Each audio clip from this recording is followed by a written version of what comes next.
तो anime movies तो बहुत सारी देखी होंगी तुमने, लेकिन अगर तुम भी यही सोचते हो कि एनिमे मूवीज का कोई भी मीनिंग नहीं होता, तो मेरे दोस्त तुम बिल्कुल सही नहीं गलत सोचते हो। अगर तुमने मकोतो शिंगाई का सुजुमे के ऊपर बिहाइंड द सीन्स वाली वीडियो देखी, देन तुम्हें पता होगा कि मूवी में दिखाए गया हर एक चीज का कोई मीनिंग होता है, चाहे वो कोई बर्ड हो या फिर कोई काइट। इसलिए इसी तरह आज की वीडियो में मैं तुम लोग को बताने वाला कुछ डीप मीनिंग वाली मूवीज। इसलिए इस वीडियो को शुरू कर देते हैं बिना किसी देरी के।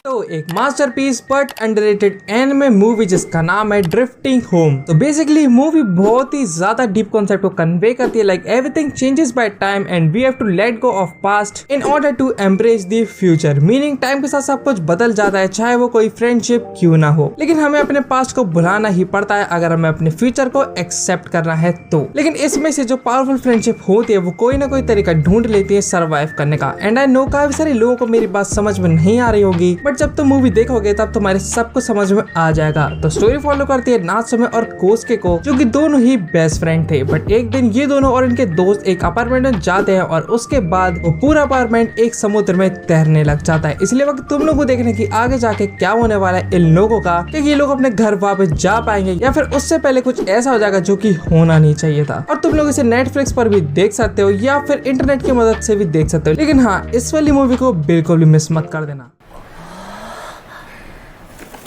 तो इस मूवी को मैं पहले भी एक वीडियो में रिकमेंड कर चुका हूँ, बट आई थिंक ये अभी भी काफी ज्यादा अंडररेटेड है। तो मूवी का नाम है फातिमा इन्वर्टेड। तो मूवी दो चीजों को कन्वे करती है, like don't be afraid to look up at the sky, likewise don't always look down at the ground. Meaning आसमान की ओर देखने से डरो मत, इसी तरह हमेशा बस नीचे ही मत देखते रहो। थोड़ा सा दिमाग लगाना और ये वाला फ्रेज तो मैं खुद ही समझ में आ जाएगा। और दूसरी चीज जो की मूवी कन्वे करती है, like it's a story about uniting the world, not just individual people. Meaning ये सिर्फ लोगों को ही नहीं बल्कि पूरी की पूरी दुनिया को एकजुट करने की कहानी है। सो स्टोरी फॉलो करती है फातिमा और ईजी को, लेकिन कई साल पहले कुछ लोगों ने यहाँ पर एक एक्सपेरिमेंट करा था जिसकी वजह से इस प्लेनेट की ग्रेविटी अपोजिट हो गई है, वो भी सिर्फ और सिर्फ कुछ ही लोगों के लिए। उन लोगों में से एक है फातिमा, जिसकी वजह से वो आसमान की तरफ खींची जाने लगती है। इसलिए वक्त तुम लोगों को देखने की आखिरकार इन दोनों का आगे जाके क्या होने वाला है और इन लोगों को कौन कौन सी मुसीबतों को सामना करना पड़ेगा, और इन दी एंड एक ऐसा ट्विस्ट जो कि तुम लोगों का दिमाग खोल के रख देगा।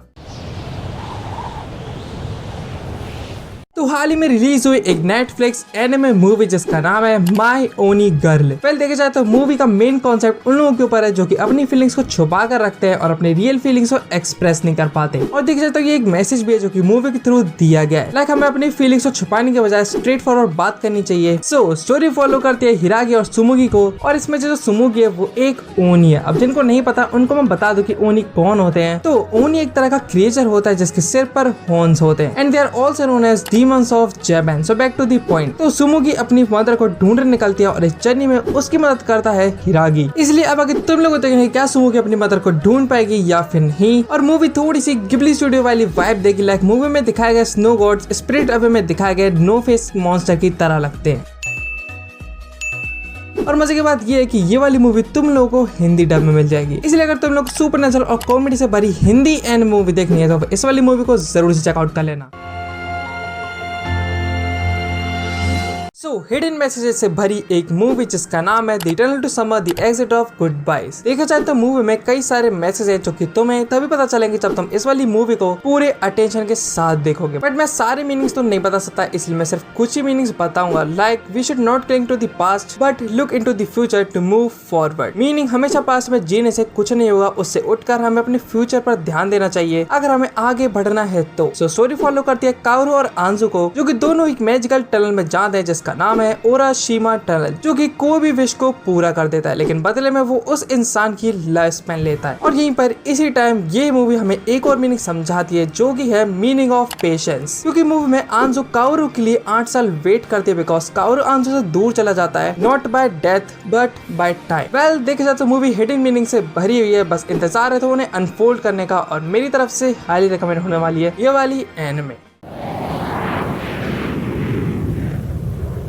तो एक अवार्ड विनिंग एनिमे मूवी जिसका नाम है the placed promise in our early days, और इस मूवी ने 2005 में बेस्ट एनिमेशन फिल्म का अवार्ड जीता था। तो स्टोरी की शुरुआत काफी ज्यादा पीसफुली होती है, but don't get fooled bye it's first appearances. बहुत जल्दी ये मूवी एक ड्रास्टिक टर्न ले लेती है, लाइक हमें एक साथ एक ही मूवी में 3 लोगों के अलग अलग पर्सपेक्टिव को दिखाया जा रहा होता है। तो स्टोरी फॉलो करते एक ट्रायो को हिरोकी, ताकुया और सायोरी, इन तीनों ने साथ में एक टावर को कॉन्क्यूर करने का प्रॉमिस करा था, लेकिन ये टावर बहुत ही ज्यादा मिस्टीरियस है और एक दिन सायोरी अचानक से डिसअपियर हो जाती है और इन लोगों का प्रॉमिस एक प्रॉमिस ही रह जाता है। लेकिन लेटर ऑन मूवी में हमें पता चलता है कि सायोरी 3 साल से स्लीपिंग डिसऑर्डर में है और समहाउ वो उस टावर से भी लिंक्ड है। इसलिए तुम लोगों को देखने क्या ये तीनों अपना प्रॉमिस पूरा कर पाएंगे या फिर नहीं, और क्या सायोरी पहले जैसी नॉर्मल हो पाएगी या नहीं। वेल देखा जाए तो मूवी में फ्रेंडशिप और प्रॉमिस का मीनिंग को दिखाया गया है, एंड पर्सनली मैंने इस मूवी को काफी ज्यादा एंजॉय करा है कि कैसे ये मूवी एक मूड क्रिएट करती है जो कि बहुत ही ज्यादा शांत होता है बट साथ ही साथ में बहुत ही ज्यादा सैड भी होता है। इसलिए मेरी तरफ से जरूर से कमेंट करूंगा मैं इस वाली एनिमे को तुम लोगों को।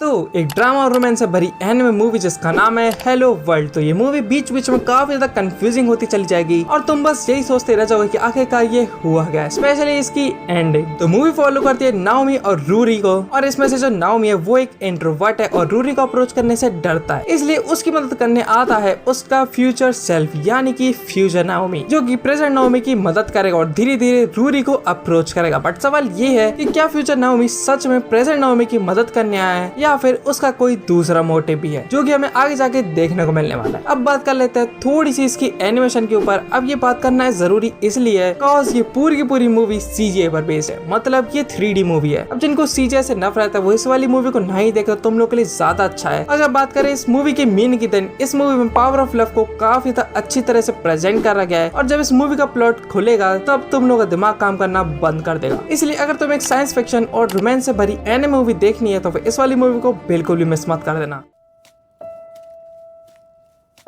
तो एक और नेटफ्लिक्स एनिमे मूवी जिसका नाम है पेंगुइन हाईवे, एंड इस मूवी का पर्टिकुलरली कोई भी मैसेज नहीं है बट इसकी स्टोरी काफी ज्यादा अच्छी है, इसलिए मैं तुम लोग को ये वाली एनिमे मूवी जरूर से रिकमेंड करूंगा। तो स्टोरी फॉलो करती है creative plus curious boy named Aoyama और एक लेडी को। मूवी में इसका कोई भी स्पेसिफिक नाम नहीं दिया गया है, इसलिए हम इसको लेडी ही बुलाएंगे। तो एक दिन आओयामा के घर के पास सडनली पेंगुइन स्पॉन होना शुरू हो जाते हैं। अब रहस्य की बात ये है कि ऐसी जगह पर पेंगुइन का स्पॉन होना कोई नॉर्मल बात तो नहीं है, इसलिए आओयामा इस मिस्टीरियस पेंगुइन्स को इन्वेस्टिगेट करना शुरू कर देता है और इस रिसर्च में उसकी मदद करती है ये लेडी। और आगे जाके तुम लोगों को मूवी में पता चलेगा कि कैसे ये लेडी इन सब इंसिडेंट से लिंक्ड है। सो बेसिकली मूवी आओयामा और इस लेडी की रिसर्च के ऊपर बेस्ड है कि कैसे ये दोनों इन पेंगुइन्स को इन्वेस्टिगेट करेंगे, और ये सब करते वक्त इन लोगों को कौन कौन सी मुसीबतों को सामना करना पड़ेगा। तुम लोगों को इन सब का जवाब चाहिए तो तुम लोगों की मूवी देखनी पड़ेगी।